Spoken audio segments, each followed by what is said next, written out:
Prime minister last parliament session में मजाक करके बताया सभी विपक्ष पार्टियों को ईडी ने यूनाइटेड कर रहे हैं। उसका मतलब क्या है?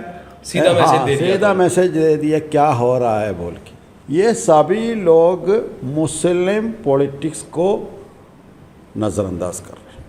मुस्लिम पॉलिटिक्स, मुस्लिम इशू कहीं भी नहीं है। अगर हो सकता है तो सभी छोटी मोटी पॉलिटिकल पार्टी को लेके, सभी सामाजिक तंजीम को लेके बीजेपी के ख़िलाफ़ एक आंदोलन स्टार्ट करना है। उसके लिए सभी पॉलिटिकल पार्टी रेडी होना है। ये रेडी नहीं हो रही सभी को, क्योंकि सभी तो दलित, ओबीसी, मुस्लिम कम्युनिटी के लिए काम कर रहे हैं। एक विचारधारा के सारे एक विचारधारा के लोग हैं ना, ये सभी लोग यूनाइटेड होकर काम करना है। वो लोग फिर दूसरी किसी सेकुलर पार्टी के साथ अलायंस करना है तो वो भी ठीक रहेगा, नहीं है तो फाशिज्म को नहीं रोक सकता है और अपने पॉलिटिक्स भी ख़त्म होगा। आप देख रहे हैं देश लाइव, देश की आवाज़। मैं सहल कुरैशी। इस वक्त हमारे साथ में मौजूद हैं एसडीपीआई के प्रेसिडेंट MK फैज़ी साहब। 2024 का चुनाव सर पर है और उससे पहले कई अलग अलग राज्यों में चुनाव है और कुछ राज्यों में चुनाव हो चुके हैं। ऐसे में चूंकि गुजरात इलेक्शन हुए कुछ ही महीने अभी गुजरे हैं, तो सवाल लगातार ये उठ रहा है कि आखिरकार देश का माहौल, मुल्क का माहौल जिस तरीके का बना हुआ है, अलग अलग लोग आते हैं, अलग अलग पार्टियां आती हैं, मुसलमानों का वोट लेते हैं, लेकिन उसके बाद में अलग अलग जगहों पे जो हालात होते हैं, मुसलमानों के साथ में, अक़लियत के साथ में, पसमानदा के साथ में जो हालात हो रहे हैं, जिस तरीके का व्यवहार किया जा रहा है, राजस्थान में जो 2 मुस्लिम नौजवानों को जलाकर मार दिया गया, ऐसे कई मामलात होते रहते हैं। लेकिन जहाँ पर आवाज़ उठाने की बात होती है तो कहीं पर भी वो आवाज़ मजबूती के साथ में मुसलमानों के लिए नहीं उठती है। ऐसे में एसडीपीआई के भी कई लोगों को गिरफ्तार किया था पुलिस ने, उसके बाद में उनको रिहा किया गया। अमूमन यही होता है, पिछले कई सालों से ये देखा गया कि मुस्लिम नौजवानों को और मुसलमानों को, मुस्लिम लीडरान को उठाकर जेलों में ठूंस दिया जाता है और उसके बाद में वो बरी होकर आते हैं, तब तक उनका एक लंबा, उनकी ज़िंदगी का एक वक्त जो होता है वो बर्बाद हो जाता है। हम बात ऐसे और भी कई मुद्दे उस पर हम बात करेंगे फैज़ी साहब से। फैज़ी साहब बहुत बहुत शुक्रिया, आपने हमें वक्त दिया। फैज़ी साहब, गुजरात के चुनाव हो गए, एसडीपीआई ने पहले गुजरात चुनाव से पहले कोशिश की कुछ, लेकिन उसके बाद में एक अंडरस्टैंडिंग हुई कि ठीक है चलिए, मुकाबला ऐसे अलग अलग वोटों का बिखराव नहीं होना चाहिए। 2024 का चुनाव और उससे पहले जिस तरह के जो मुद्दे हैं, कहीं गीता के मामले में, कहीं बुर्के के मामले में, मुसलमानों के मामले में, हिंदू राष्ट्र के मामले में, तो 2024 का चुनाव देखकर मुसलमान कहीं ना कहीं परेशान हैं, पशोपेश में हैं, तज़ब्ज़ुब में हैं। ये 2024 इलेक्शन, उससे पहले हम लोग थोड़ा ये देश के हालात के बारे में थोड़ा सोचना चाहिए, क्योंकि एक साइड बीजेपी सरकार वो सबके ऊपर हमला कर रहे हैं, सिर्फ मुसलमान के ऊपर बोल के नहीं, ईसाइयों के ऊपर, दलितों के ऊपर हमला कर रहे हैं और सभी विपक्ष पार्टियों को भी किसी एजेंसीज़ को भेज के परेशान कर रहे हैं। अभी बहुत सारे चीफ मिनिस्टर्स, पीएम को एक लेटर लिखा है। बिल्कुल, मतलब विपक्ष पार्टियों को भी काम करने का मौका सरकार नहीं दे रही। जैसे लेटर लिखा 9 विपक्षी पार्टियों ने, फौरन ही लालू प्रसाद के वहां पर छापेमारी हो गई, राबड़ी देवी। अब लालू प्रसाद अभी किडनी ट्रांसप्लांट करा कर आए, आज उनसे भी पूछताछ सीबीआई करने वाली। इसमें तमाशा क्या है, कौन ये सभी एजेंसीज को भेजा है, उनको लेटर लिखा है। बिल्कुल, prime minister last parliament session में मजाक करके बताया सभी विपक्ष पार्टियों को ईडी ने यूनाइटेड कर रहे हैं। उसका मतलब क्या है? सीधा मैसेज दे दिया क्या हो रहा है बोल के। यहाँ पे मुसलमान ये इलेक्शन को लेके कुछ अलग सोचना बहुत ज़रूरी है, क्योंकि एक साइड मुसलमान को बिल्कुल नज़रअंदाज करके एक पॉलिटिक्स बीजेपी कर रहे हैं, एक मुसलमान को भी टिकट नहीं दे रहे, वो भी बहुत फ़ख्र के साथ बोल रहे हैं हम लोगों को मुसलमान को टिकट नहीं दिया है। दूसरी साइड कांग्रेस है, कांग्रेस भी वही स्ट्रैटेजी इम्प्लीमेंट कर रहे हैं। एक मुसलमान को भी सामने आने नहीं दे रहे। उनके प्रोग्राम में मुस्लिम लीडरों की फ़ोटो लगाने में भी वो लोग डरते हैं।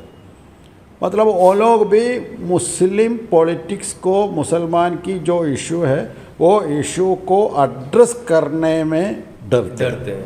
हिंदू वोट न छटक जाए, हिंदू वोट के लिए बोल के, असल में हिंदू वोट के लिए नहीं है। उसका नतीजा क्या है? ये सभी लोग मुस्लिम पॉलिटिक्स को नज़रअंदाज कर रहे हैं। मुस्लिम पॉलिटिक्स, मुस्लिम इशू कहीं भी नहीं है। इलेक्शन में कहीं भी मुस्लिम इशू क्या है उसके बारे में चर्चा नहीं है। कांग्रेस भी वही बता रहे, आप लोग आपके इशू अभी नहीं बोलना है, आपके इशू को एड्रेस अभी नहीं कर सकता है। बीजेपी तो ऐसा ही कर रहे हैं, फिर क्या फ़र्क है? इसलिए मेरी राय क्या है, अभी जो हालात है, ये हालात में सिर्फ कांग्रेस से फाशिज्म को रोकना मुश्किल है, वो मुमकिन भी नहीं।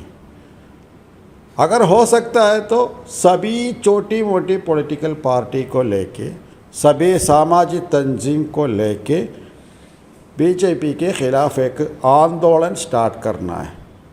उसके लिए सभी पॉलिटिकल पार्टी रेडी होना है। ये रेडी नहीं हो रही। नहीं है तो मुस्लिम, दूसरी माइनॉरिटी और दलित, ओबीसी के लोग अपने सियासत को कायम करने के लिए कोशिश करना है, क्योंकि हमारी पॉलिटिक्स, हमारे इशू एड्रेस करने के लिए यहाँ के किसी सेकुलर पार्टी रेडी नहीं होगा। अच्छा, ऐसे एक जो आपने बताया कि मुसलमानों को खुद, दलितों को, मुसलमानों को, जो दबे कुचले जो लोग हैं किसी भी मज़हब के हों, उनको अपनी खुद की एक ताकत बनानी होगी पॉलिटिकली।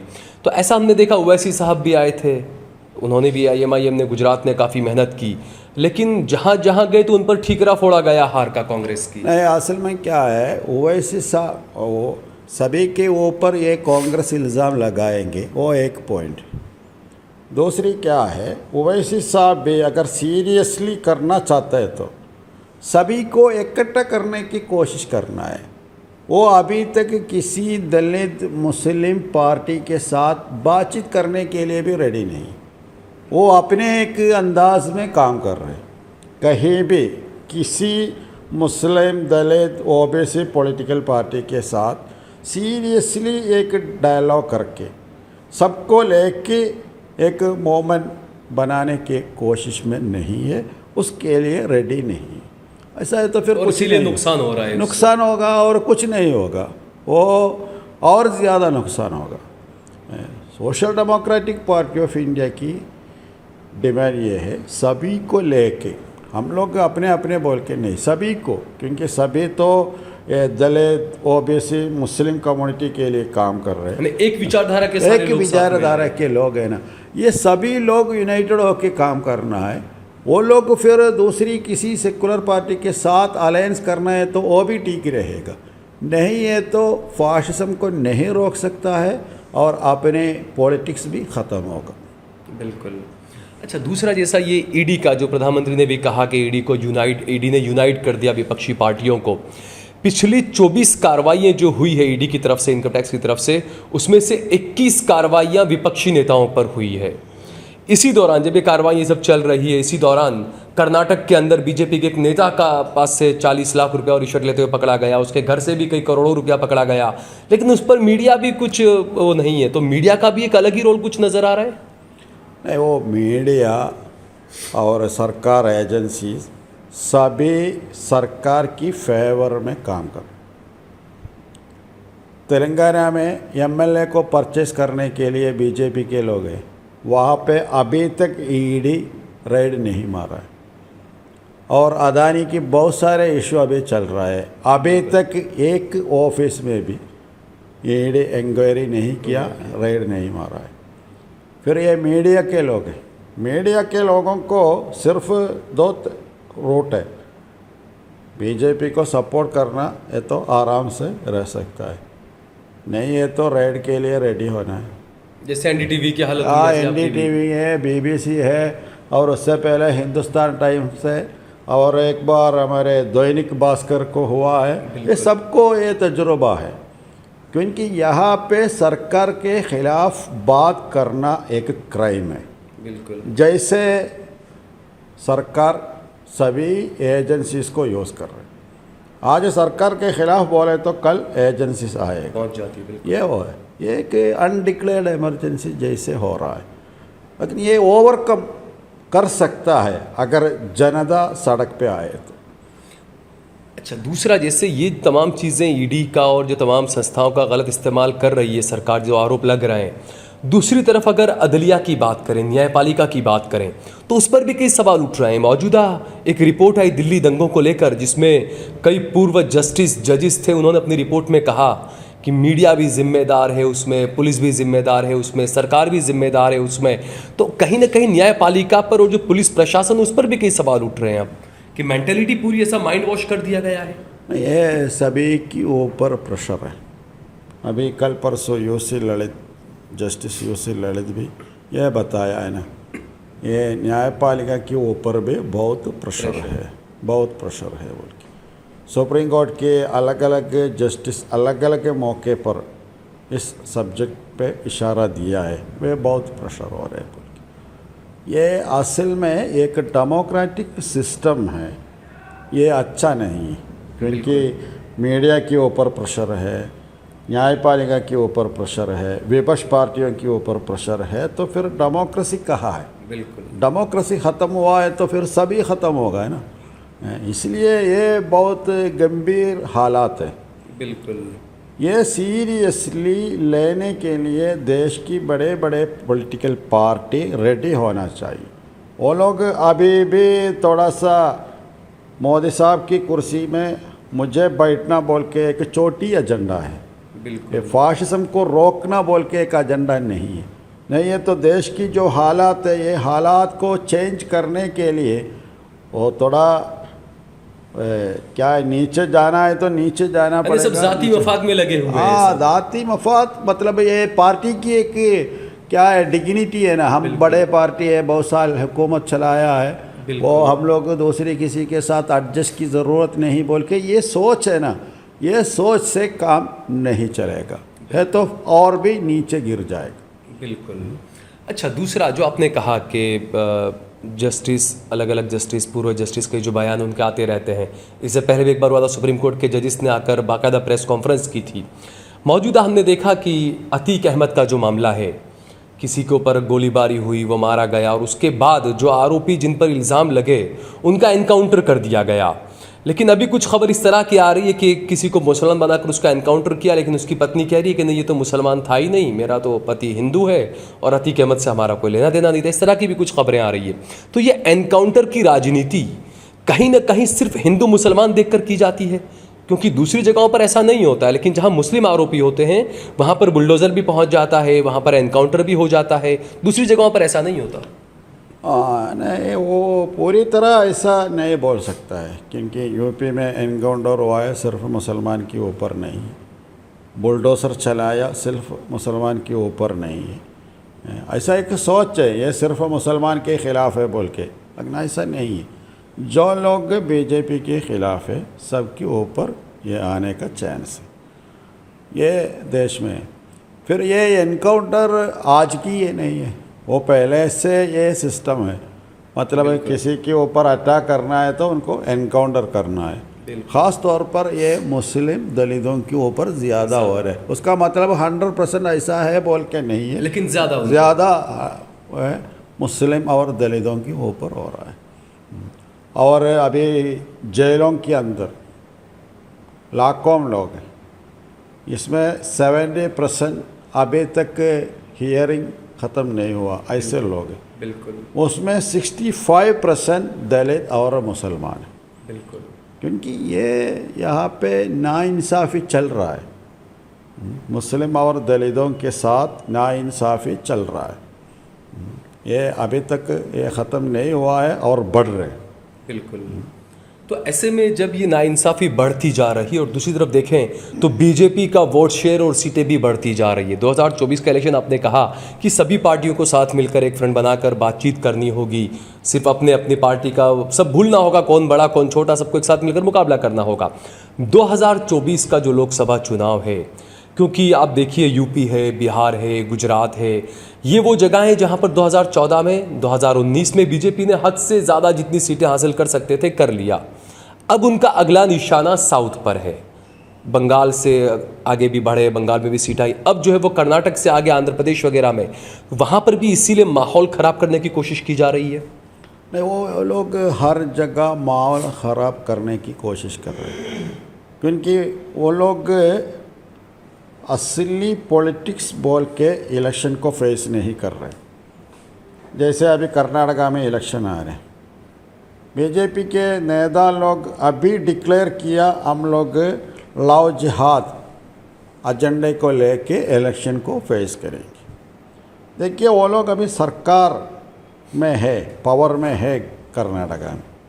अगर इलेक्शन में फेस करना है तो सरकार जनता के लिए क्या किया वो बताना चाहिए।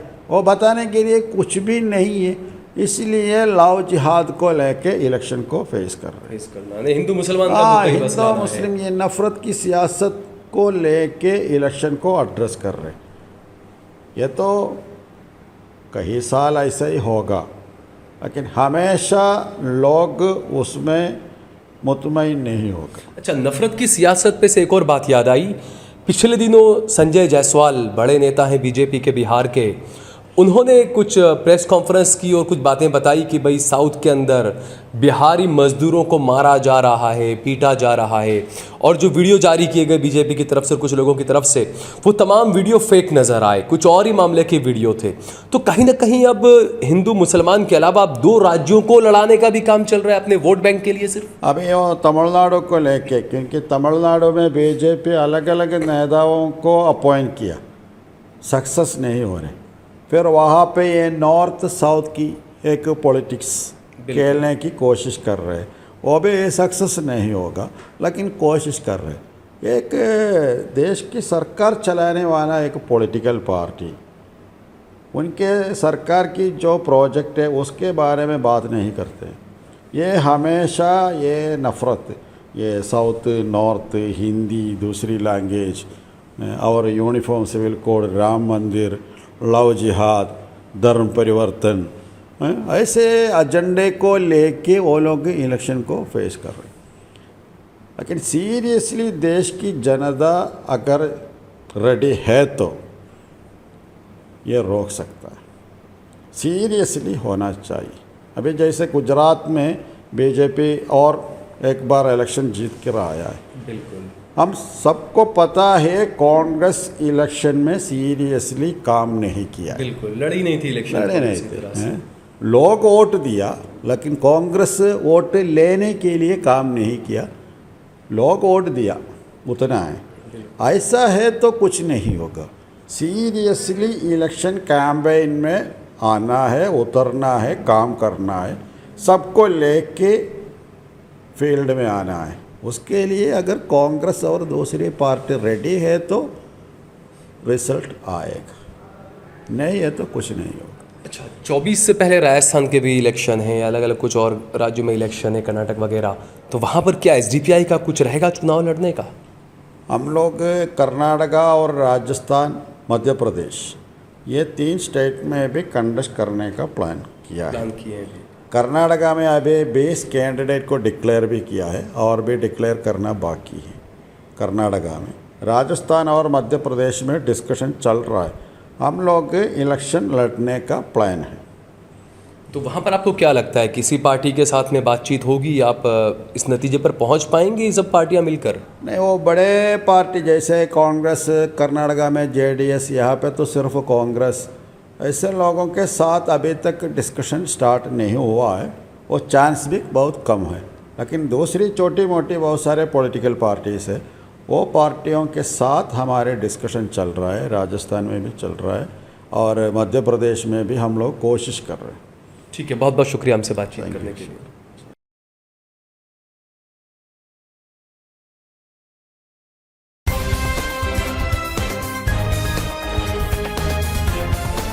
देश और दुनिया की तमाम छोटी और बड़ी खबरों के लिए हमारे चैनल को सब्सक्राइब करना न भूलें और बेल का बटन जरूर दबाएं।